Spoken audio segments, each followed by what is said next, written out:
Their laughter was sharper than knives, slicing straight through the music and rose petals at my cousin's engagement. My mother's voice, sweetly cruel, rang out so everyone could hear. "Did you bring your imaginary fiancé again?" My father laughed even harder, elbowing my uncle. "Maybe she made him up like last time." The guests howled, eyes flicking toward me like I was a walking tragedy, a pathetic fairy tale left unfinished. I clutched a cheap gift bag, heat scalding my cheeks, but I refused to drop my smile. "My name is Alyssa, and from wherever you're watching this, stay with me.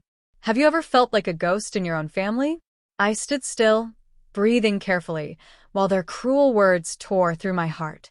My cousin beamed beside her glittering fiancé, soaking up praise, while I stood as the family embarrassment, the liar with a fantasy love story. Poor Alyssa, she always makes things up. She'll die alone. The music faded to a distant blur as I watched them, these people who claimed to love me, yet delighted in breaking me. But I held on to my silence, because inside my chest burned a secret so bright it felt like a sunrise. 20 minutes. That was all I had to wait. Their voices rose, ugly and triumphant, telling me I'd invented a man to feel worthy, that I was a lost little girl chasing daydreams. My aunt even dared to pat my shoulder, pity dripping from every syllable. "Maybe you'll meet a nice boy someday, honey." I wanted to scream. I wanted to rip the smile off her face. But instead, I kept standing there, a statue carved out of my own fury. And then it happened. A deep, thunderous roar shattered their giggles, sweeping through the garden with violent grace. Heads snapped up. Dresses whipped around their ankles. A helicopter, midnight black and monstrous, descended right behind the floral archway. Gasps. Cries. Someone dropped a glass of champagne. The blade slowed, kicking up a wild wind that scattered rose petals across the lawn like bloodied confetti. And out stepped a man in a perfectly cut suit, a king among insects, eyes cold and unflinching as he surveyed the shocked crowd. He walked straight toward me, stopping inches from my shaking hands, and smiled like he'd known me in every lifetime. Then he turned to my parents, voice sharp as a dagger. "She is my wife." The garden collapsed into a stunned, breathless silence. And for the first time in my life, I felt like the world had finally, gloriously, turned in my favor. I could feel every heartbeat pounding through my bones, rattling the parts of me they had tried so hard to break. The entire garden was frozen, stunned mouths hanging open. A breeze lifted the tablecloths, as if the earth itself couldn't believe what it was seeing. My mother's face went pale, lips parted in a silent question she was too afraid to voice. My father clutched the back of a chair, knuckles white, searching for some shred of control. But there was no controlling him. He stepped forward, my husband, with a presence so lethal and calm it stole the breath from every petty relative. His name was Logan, and every inch of him looked carved from quiet power. Tailored suit, cold blue eyes, a smile that could either soothe you or destroy you. He looked at me, letting the corners of his mouth lift, and then addressed the crowd as if they were peasants gathered to witness a coronation. "Forgive my late arrival," he said, voice rich and deadly. "I was detained in Manhattan." Nobody dared answer. Then, with deliberate grace, he snapped his fingers. 3 men in sleek black uniforms stepped from the helicopter, carrying polished wooden boxes, each marked with gold seals. "Please," Logan announced, turning to the stunned guests, "accept our gifts. A token of gratitude for sharing your celebration with my wife." Gasps tore through the crowd as the boxes opened. Diamond watches, solid gold bracelets, items so expensive they seemed to glow under the fairy lights. My father blinked, confused and desperate, eyes darting between me and Logan. "Wife," he stammered, voice breaking. "You married?" Logan's gaze sharpened like a blade. "Yes." "Months ago." My mother reached for my arm, shaking her head as if trying to erase the entire moment. "Alyssa, what is this? Who is he really?" I smiled, every scar on my heart stitched up by this single moment. "My husband," I answered, clear and unstoppable. The man you all claimed didn't exist. Logan slipped his hand around my waist, pulling me to his side with a protective pride that made me feel taller than the sky. One of the guests fainted. Another actually dropped their diamond gift, scrambling to pick it up. I let them all drink in the truth, savoring how it burned away their arrogance. And then Logan leaned down, speaking only for me. "Tell me what you want next," he whispered, his breath warm against my ear. "And I'll make sure you get it."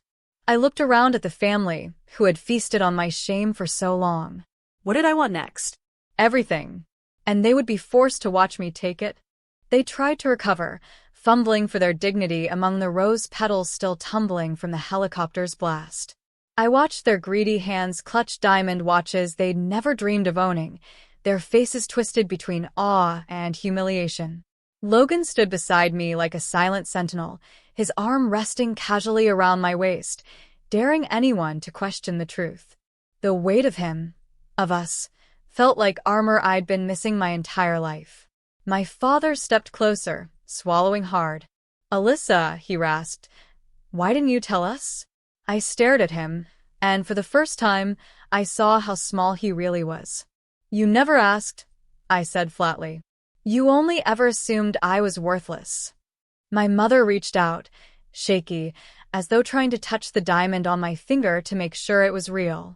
But Logan cut in, voice of velvet dagger.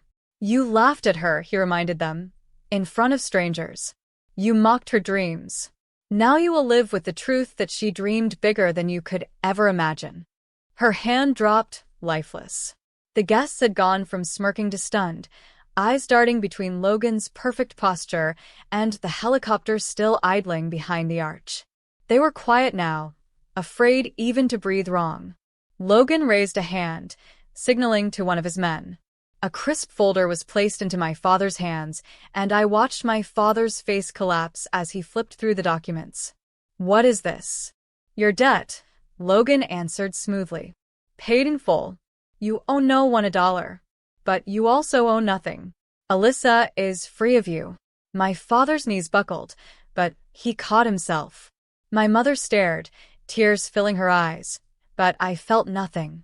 No pity, no tenderness. Just a quiet triumph burning in my chest. "Alyssa, please," she whispered. "Don't do this to us." I stepped closer, letting her see every inch of the woman they'd tried to destroy. "You did this to yourselves." The air felt electric, like a storm had passed through and left everything raw and new. Logan leaned down, brushing his lips against my temple in front of them all. "Ready to leave?" he murmured. I looked around one last time, at the place I'd been belittled, the people who'd sneered at my hope. "Let's go," I said.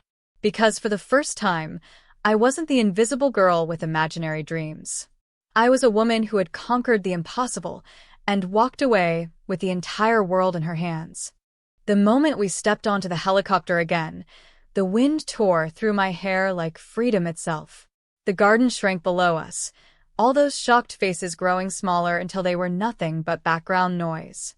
Logan's hand rested on my thigh, steady, grounding me. His eyes met mine with a calm certainty that made my breath catch. "You okay?" he asked. I laughed, a raw, broken laugh that tasted like release. "Better than I've ever been." He nodded, brushing a strand of hair from my cheek. "You did that," he said softly. "You stood there and took back everything they tried to steal from you." I let those words wash over me. We soared above the city, the blades slicing the sky, carrying me higher than I'd ever allowed myself to dream. Down below, they would keep picking over the ashes of their illusions while I built something bigger, something mine. The helicopter touched down on a private rooftop. Logan helped me out, his grip sure, unshakable, as if he knew I might still be trembling inside. We stepped into a penthouse so breathtaking I could barely find air, a forest of glass walls, skyline glittering beyond, floors of white marble gleaming in the dusk. Logan turned to me, eyes searching. "Alyssa, listen. No one will ever question you again. You decide who you are from now on." I swallowed the lump in my throat. "Why me?" I asked, voice cracking.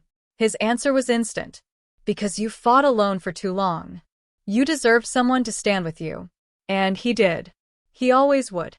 That night, he took me to a dinner that felt like something out of a billionaire's fantasy. Waiters in black ties, crystal flutes, music drifting through the candlelight. But I was no longer the girl who shrank away.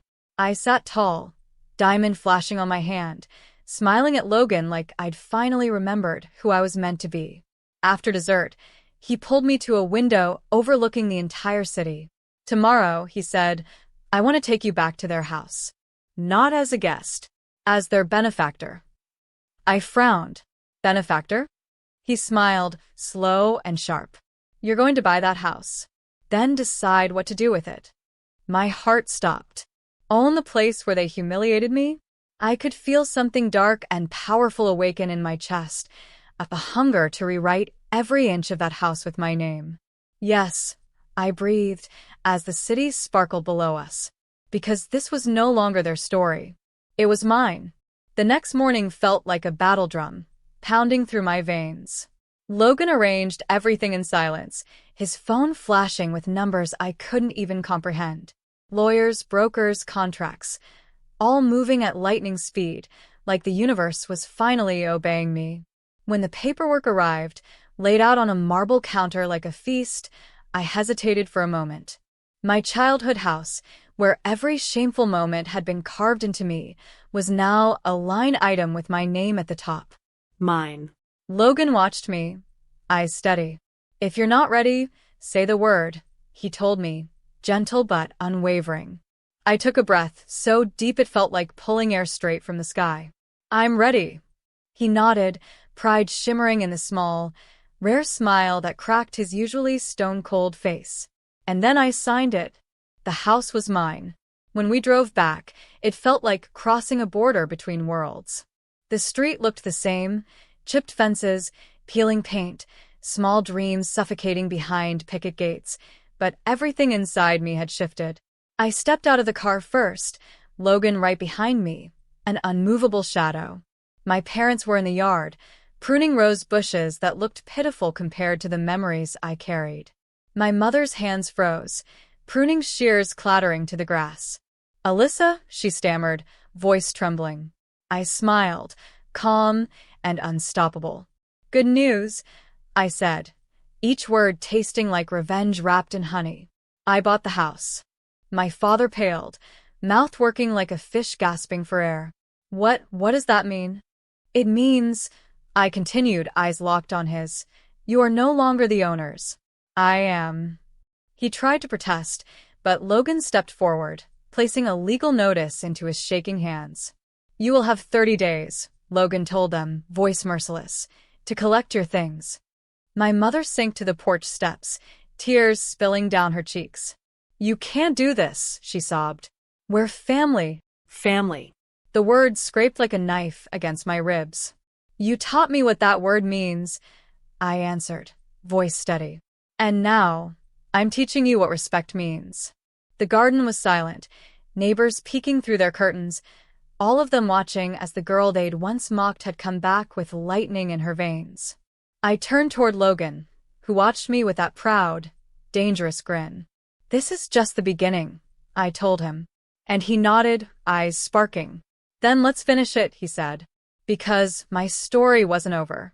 It was only gathering strength. They tried to argue, tried to claw back any shred of control, but the truth was written in black ink on those papers, undeniable and final. I watched my father skim every line, his hands trembling, rage and defeat mixing on his face. Where will we go? My mother finally choked out, voice breaking as if I should feel sorry for her. I tilted my head, studying her the way they'd once studied me, like I was something embarrassing and worthless. That's not my problem anymore, I said quietly. You always told me to fend for myself. Consider this a lesson. Logan stood beside me, a calm storm. 30 days, he repeated, giving them no room to plead. They collapsed under the weight of it, the same weight they'd thrown on me for years. I watched them swallow their pride, because pride wouldn't pay the mortgage now. The neighbors stood in clumps, pretending not to listen, but I saw their hungry eyes, their curious whispers. Look at her now. Look at what she's become. And I wanted them to see. Every single one of them. Logan turned to me, voice pitched low so only I could hear. You don't have to keep watching this, you know. But I did. I needed to stand there, to burn the memory of their stunned faces into my bones. I had been the quiet girl, the silly daydreamer, the one who spun fantasies they loved to tear apart. Now I was the owner of their house, the woman with a husband who could buy and sell everything they valued, and more importantly, a woman who no longer needed their approval. My father opened his mouth again, but the words turned to ash in the air. There was nothing left to say. Logan offered me his hand, and I took it, steady. We turned and walked down the cracked path to the waiting car, the entire block watching, silent, powerless. I could almost hear my younger self in the back of my mind, the girl who once tried so hard to belong. I wanted to tell her, you were always enough. They just couldn't see it. Logan squeezed my hand. Where to now, Mrs. Collins? I smiled, letting the power settle into my bones like I'd carried it all my life. Home, I said. Because from now on, home would never again be where I was broken. It would be where I rebuilt. The weeks that followed felt like the final act of a play I'd waited my whole life to perform. Each day, I watched movers carry out the furniture my parents once guarded like treasure, packing up the chipped cabinets and stained carpets of a house that had been my prison. Logan stayed close, always calm, always watchful, making sure no one dared twist the story. The neighbors kept staring, half horrified, half jealous, as if they couldn't decide whether to hate me or envy me. I didn't care. I walked through every room like a queen surveying her kingdom, remembering the nights I'd cried into a cheap pillow, believing their lies. Not anymore. On the last day, my parents stood in the empty living room, small and brittle, holding a few worn suitcases. The walls echoed with a silence, so loud it hurt. My mother tried one last plea, her voice thin as paper. Alyssa, where will we go? I met her eyes, steady, unshaken. That's for you to figure out. Like I had to. My father flinched as if struck. He had no defense left, no money, no power. Just the truth. They stepped out the front door for the final time, and I watched, feeling no pity, only the calm satisfaction of balance restored. When they were gone, Logan wrapped his arms around me from behind, warm and protective. It's yours now, he murmured, his breath steady against my ear. What will you do with it? I looked around, remembering the ghosts of who I'd been, of every cruel word that still haunted these walls. Burn it, I said. Logan nodded, no argument, no surprise. Then we'll burn it. A demolition crew arrived hours later. I stood across the street, Logan's hand linked with mine, as the machines roared to life. Brick by brick, they tore it down. The house that had been their kingdom of cruelty crumbled like a cheap lie. The final wall fell, dust swallowing the garden where they'd once laughed at my imaginary fiancé. And in that moment, something inside me exhaled, like I had finally, truly, escaped. Logan kissed my temple, voice low and sure. No one will ever use that place to hurt you again. I leaned into him, fierce and light all at once. Because I was free, and they would never, ever forget who made it so. The lot stood empty, raw earth where my nightmares used to live, as if the world itself had decided to give me a clean slate. I stared at the bare ground, the memories gone to dust, and felt the strangest sense of peace blooming inside my chest. Logan stood beside me, solid as a promise. Any regrets? He asked, quiet. I shook my head. Not one, I answered.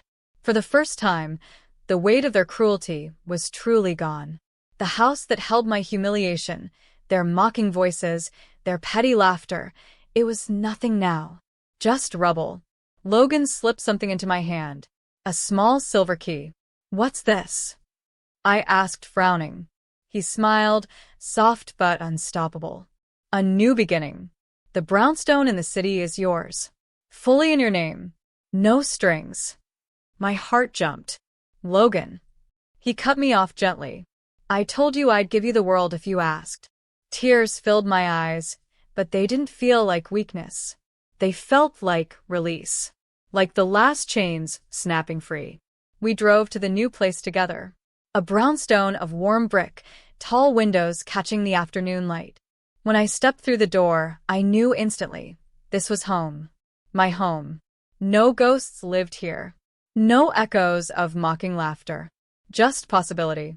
Logan wrapped his arms around me in the empty hallway, his voice fierce and loving. Whatever comes next, we face it together. I nodded, breathing him in. Together. Because revenge wasn't about destroying them. It was about rebuilding me. And I had.